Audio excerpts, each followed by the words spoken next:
fazer esse exercício aqui, que é para a gente classificar as variáveis que estão listadas aqui em variáveis qualitativas. Lembrando que uma variável qualitativa pode ser nominal ou ordinal, ou então em quantitativas, que tem dois tipos, discretas ou contínuas. Eu coloquei aqui o esqueminha, tá? Só para a gente relembrar, isso daqui já foi dado na videoaula em que eu explico sobre as variáveis aleatórias, é mais para vocês lembrarem mesmo. Então vamos lá. Cor dos cabelos dos alunos de uma escola. Então, você tem que lembrar o seguinte: cor de qualquer coisa, cor de qualquer coisa é sempre uma variável nominal. Por que nominal? Porque lembra que qualitativa tem a ver com palavras, quantitativa tem a ver com números. Se só lembrando, tem a ver com palavras, a resposta, tá? Então, quando eu pergunto cor, você vai imaginar sempre a resposta. A resposta é um número ou a resposta é uma palavra? É uma palavra.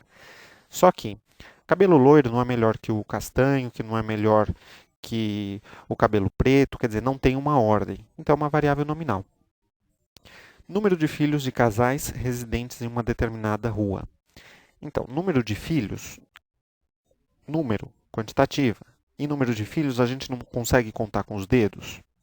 0 filhos, 1 filho, 2, 3, 4. Então, se eu conto com os dedos, eu vou dizer que essa variável é discreta. O ponto obtido em cada jogada de um dado. Um dado convencional tem 6 faces. Então, você só pode obter os números 1, 2, 3, 4, 5 e 6. Conto nos dedos esses números. Então, só pode ser uma variável discreta. Naturalidade das pessoas que vivem na cidade de São Paulo. Naturalidade é nominal, porque não tem uma ordem. Uma coisa não é melhor do que a outra. Agora, escolaridade dos funcionários de uma empresa. Grau de escolaridade é aquela ideia, né? Você tem o superior completo, superior incompleto, ensino médio completo, incompleto. Existe uma ordem, existe uma hierarquia. Portanto, é uma variável ordinal. Classe social. Classe social é, por exemplo, classe A, classe B, classe C. Existe uma ordem. Não que o A seja melhor que o B, que é melhor que o C, mas sim que o A tem uma renda superior ao B, que por sua vez tem uma renda superior a uma pessoa da classe social C. Então existe uma ordem, é ordinal. Patentes do Exército. Coronel, general, soldado. Tem uma ordem, né? Claro. Então também é ordinal. Cargos na empresa. Também é ordinal, porque os cargos numa empresa têm uma hierarquia, né? O presidente está acima do diretor, que está acima do coordenador e assim por diante. Número de quilômetros percorridos entre a sua casa e o trabalho. Bom, aqui é meio complicado. Se você estiver pensando na resposta individual, tá? Se você estiver pensando, vamos até puxar aqui, vamos fazer assim. Se for você, tá? Vamos pensar em você. A distância entre a tua casa e o trabalho é a mesma, exceto se você ficar mudando de casa ou ficar mudando de trabalho. Caso contrário, é um número só. Se é um número, eu conto nos dedos. E aí seria algo discreto, é uma variável discreta.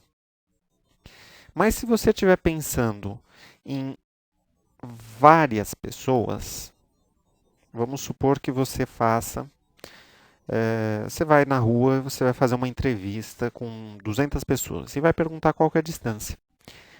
Concorda que cada pessoa vai dar um número diferente? Tem gente que vai falar 1 quilômetro, 2 quilômetros, tem gente que vai falar 20, vai falar 30. São muitos números.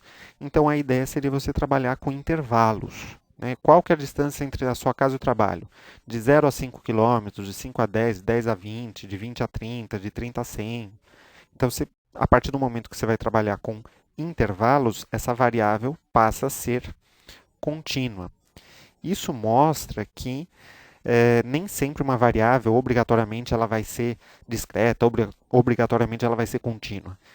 Depende do tratamento que você está dando, depende da interpretação que você está dando para ela, depende de quantas pessoas você está entrevistando e depende do, da variedade de respostas que essas pessoas vão te dar, para você saber se vai trabalhar com discreta ou contínua. Então, muitas vezes, falando assim, não dá para classificar. Você precisaria ter o conjunto de dados na mão para saber como que você vai trabalhar.